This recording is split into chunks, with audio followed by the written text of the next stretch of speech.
Bonjour. Une chose qui pourrait vous être utile, dans votre, processus de défense, contre un ou une manipulatrice perverse, c'est de posséder, de mettre en place un cahier de route, un cahier de bord. Un cahier dans lequel vous allez systématiquement noter tous les événements qui se passent, la date, les faits et éventuellement, s'il y en a, le nom des témoins de la situation. C'est un travail qui est fastidieux, qui est ennuyeux, mais qui est essentiel, qui est même vital, j'ai envie de dire. Ce cahier de route, ce cahier de bord, pour peu que vous le preniez d'une taille raisonnable, je conseille toujours un format A5, là, ni trop grand ni trop petit, les gros cahiers à spirale qui permettent de prendre la rédaction aussi bien d'un côté que de l'autre.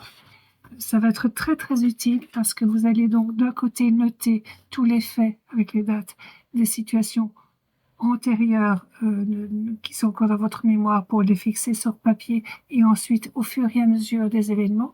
Et par l'autre côté de votre cahier, vous allez y écrire toutes les choses dont il faut se souvenir. Les questions, par exemple, aussi que vous aurez à poser à votre avocat ou à la personne qui vous accompagne dans cette démarche. Et écrire aussi en 2-3 mots la réponse que vous avez obtenue.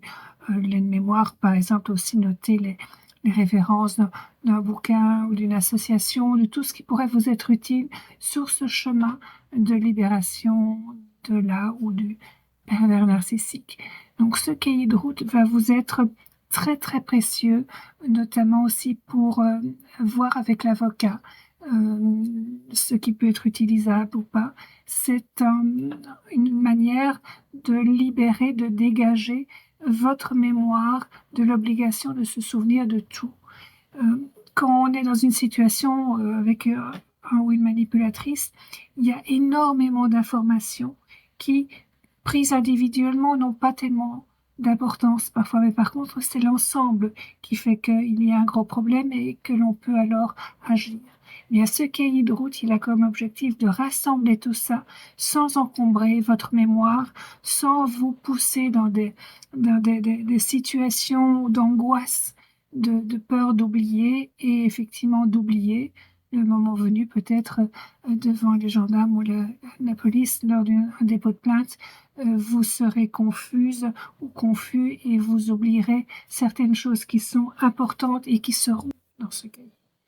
Donc voilà, un conseil vraiment important, ce cahier de route, aussi fastidieux qu'il soit, maintenez-le à jour, c'est très important.